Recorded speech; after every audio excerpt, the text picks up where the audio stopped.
তা পরমেশ্বর পিতা ধন্যবাদ হোক সেই মহান প্রভু গুরু যিশুর দ্বারাই। প্রভু গুরু যিশুকে তো করবো অসংখ্য অসংখ্য ধন্যবাদ। আমার নাম আকাশ, সকলকে নমস্কার। আপনারা দেখছেন জীবন্ত ঈশ্বরের আরাধনা। পরমেশ্বর পিতা ধন্যবাদ হোক প্রভু গুরু যিশুর দ্বারাই।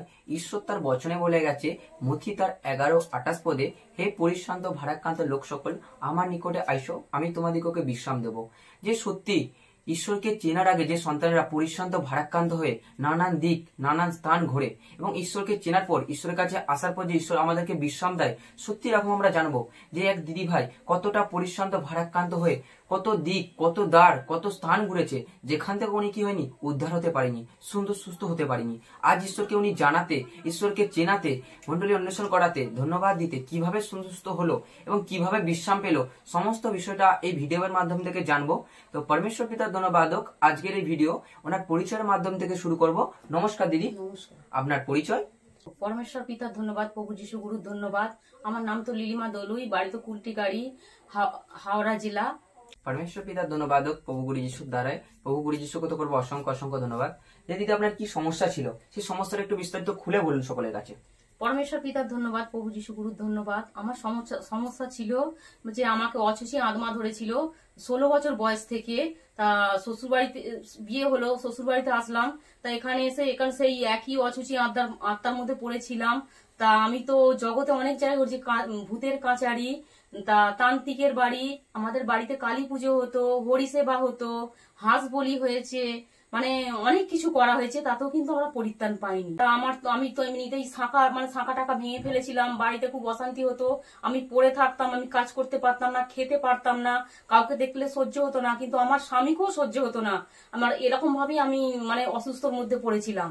আমার বিছানাটা এমনই অসুস্থ ছিলাম, বিছানাটাই যেন আপন, আর আর কাউকে আমার সহ্য হতো না। পরমেশ্বর পিতার ধন্যবাদ, প্রভু যিশু গুরুর ধন্যবাদ। আমরা তো রোজার বাড়ি যেতাম, রোজার বাড়িতে গেলে রোজা বলতো যে আপনারা হোম যজ্ঞ করুন। রোজা বলতো যে 1 লাখ টাকা, 50,000 টাকা, 30,000 টাকা, 10,000 টাকা, 5,000 টাকা এরকম চেয়েই থাকতো। আমরা হোম যজ্ঞ করতেই থাকতাম। তা এমনই কবচ দিত, মানে ওষুধ দিত, ওষুধ মানে রূপো দিয়ে বাঁধাতাম, ওষুধের দাম 3,000 টাকা, 10,000 টাকা, কোনো 15,000 টাকা, এরকম চেয়েছে, সেটা দিতেই থাকতাম। তা এই এই এই একবার কবচ খুলছি, আবার কবচ খুলছি, এরকম পাল্টাতেই থাকতাম, কিন্তু আমরা পরিত্রাণ পাই না। যখন ওখানে আমরা পারছি না, যে এত পয়সা দিতে পারছি না, তখন আমরা এমনি অন্য রোজার বাড়ি গেছি, সেখানে যেতে রোজায় ওষুধ দিয়েছে, কিন্তু মারধর মানে এমনই মারধর করেছে, আমি উঠে চলতে পারি না, খেতেও পারি না, বিছানাতেই পড়েছিলাম।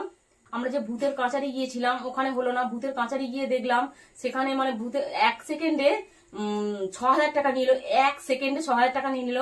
নেয়ার পরে আমাদেরকে কি বলে দিয়েছে, একটা ছোট্ট কবচ দিল, দেওয়ার পরে শুকুনের গু, অনেক কিছু মরার কয়লা দিয়ে আমাদের গায়ে মাখার জন্য, তাতেও আমরা পরিত্রাণ পাই না। 16 বছর বয়স থেকে 19 বছর আমি কোথাও পরিত্রাণ পাই না। 19টা বছর এতটাই কষ্টে পড়েছিলাম অচুষি আত্মার মধ্যে। তা আমি তো আমার আশা ছেড়েই দিয়েছিলাম যে আমি আর বাঁচবো না, কেন রোজ তান্ত্রিক বলেছিল যে এর উপর আর ওষুধ নেই। তা আমি তখন কি ভাবলাম যে আমি মরতেও গিয়েছিলাম, গলায় দড়ি দিতে গিয়েছিলাম, যে আর বাঁচবনি, আমার আর ভালো লাগে না, এই সমস্যা আর ভালো লাগে না, আমাকে কে বাঁচাবে, কে এমন আছে, এরকম ভেবে আমি তখন আশাই ছেড়ে দিয়েছিলাম। পরমেশ্বর পিতার ধন্যবাদ হোক প্রভু গুরু যিশুর দ্বারাই। প্রভু গুরু যিশুকে তো করবো অসংখ্য অসংখ্য ধন্যবাদ। যে দিদি আপনি এতটাই পরিশ্রান্ত ভারাক্রান্ত হয়ে পড়েছিলেন, যেখান থেকে আপনি আপনার বাঁচার আশা ছেড়ে দিয়েছিলেন, যেখান থেকে আপনি এত কষ্টের মধ্যে পড়েছিলেন, যে ঈশ্বরকে পেলেন কিভাবে, ঈশ্বরের সান্নিধ্যে এলেন কিভাবে, সেই বিষয়টা একটু বিস্তারিত শেয়ার করুন এবং ঈশ্বরকে পাওয়ার পর আজ কেমন আছেন সে বিষয়টা একটু বলুন সকলের কাছে দিদি। পরমেশ্বর পিতার ধন্যবাদ, প্রভু যিশু গুরুর ধন্যবাদ। আমার যা মাধুরী দিদি ভাই, ওনার দ্বারায় আমি ঈশ্বরকে পেয়েছিলাম। তা আমি ভবনে গিয়েছিলাম, ভবনে গিয়ে দেখলাম পরাক্রম সাক্ষী হচ্ছে। সেসব সাক্ষী শুনে আমি অবাক হয়ে গিয়েছিলাম যে এতেও মানুষ সুস্থ হয়। তা আমি ওনাদের কথা শুনে পরিচর্যা করে আমি ধন্যবাদ দিতে লাগলাম। তা ধন্যবাদ দিতে সেই প্রথম দিন ধন্যবাদ দেওয়াতেই আমার শরীর সুন্দর হয়ে গেল। আমি কিন্তু ঘুমিয়েও পড়েছিলাম। তা আমি তো দিন দিন মন্ডলী অন্বেষণ করছি, তা সাইকেলে করে চলে যাচ্ছি ধন্যবাদ দিয়ে। দাদা আমি তো খুব সুন্দর আছি, সুস্থ আছি। আমি এখন এতটাই সুস্থ আছি, হেঁটে মন্ডলী চলে যাই, আবার এসে বাড়িতে কাজ করি, এখন আমার কোনো সমস্যাই হয় না। পরমেশ্বর পিতার ধন্যবাদ, প্রভু যিশু গুরুর ধন্যবাদ। আমি যে 19 বছর কষ্টে পড়েছিলাম অচুষি আত্মার মধ্যে, এখন যে আমি 2.5 বছর ঈশ্বরকে পেয়ে আমি তো এখন খুব সুন্দর সুস্থ আছি। তা পরমেশ্বর পিতার ধন্যবাদ হোক প্রভু গুরু যিশুর দ্বারাই। প্রভু গুরু যিশুকে তো করবো অসংখ্য অসংখ্য ধন্যবাদ। যে দিদি সত্যি আপনি কতটাই পরিশ্রান্ত ভারাক্রান্ত হয়ে পড়েছিলেন, কতটাই অন্ধকারের মধ্যে ছিলেন, যে সত্যি ঈশ্বর আজকে ঈশ্বরকে চেনাতে, ঈশ্বরকে জানাতে আপনি আজ অন্ধকার থেকে উঠে এসে সুন্দর আর সুস্থ হন।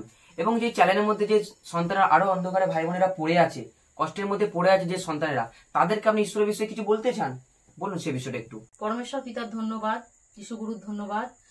সমস্ত ভাই বোনকে বলবো তোমরাও এসো, এসে ধন্যবাদ দাও আর মন্ডলী অন্বেষণ করো, সুন্দর সুস্থ হবে।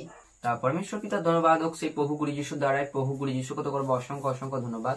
যে দিদি সত্যি কতটা পরিশ্রান্ত ভারাক্রান্তর মধ্যে পড়েছিলেন, কতটা অন্ধকারের মধ্যে পড়েছিলেন, যে দিদি আজ 2.5 বছর যে ঈশ্বরকে পাওয়াতে আজ সুন্দর সুস্থ, যে সত্যি আজ ঈশ্বরকে 2.5 বছর পাওয়াতে উনি আজ সেই অভাব থেকে, সেই অন্ধকার থেকে, সেই কষ্ট থেকে, সেই সমস্যা থেকে সেই 19টা বছর থেকে আজ উনি কি হয়েছে পরিত্রাণ পেয়েছে, ঈশ্বরের কাছে আসাতে বিশ্রাম পেয়েছে। দিদি সত্যি কতটা আশীর্বাদ ঈশ্বর এনার জীবনে করেছে। তা পরমেশ্বর পিতার ধন্যবাদ হোক প্রভু যিশুর দ্বারাই, যারা এই ভিডিওটা দেখছেন, যে আপনাদের মধ্যে যদি কারো কোনো সমস্যা থেকে থাকে, অবশ্যই এখানে আমাদের হোয়াটসঅ্যাপের কন্ট্যাক্ট নাম্বার দেওয়া আছে, অবশ্যই আপনারা যোগাযোগ করতে পারেন। অবশ্যই সেই সমস্যার সমাধান করতে আমরা যথারীতি সাহায্য করব। এবং পরমেশ্বর পিতার ধন্যবাদ হোক, ভিডিওটাকে ভালো লাগলে একটা লাইক করবো এবং চ্যানেলে নতুন হয়ে থাকলে অবশ্যই কমেন্টের মাধ্যমে জানাবো যে ভিডিওটা কেমন লাগলো। কারণ আপনাদের একটা লাইক এবং কমেন্টের মাধ্যমে আমাকে এবং জীবন্ত ঈশ্বর আরাধনার চ্যানেলকে আরো উৎসাহিত করে তোলে আরো পরবর্তী নতুন নতুন ভিডিও আনার জন্য।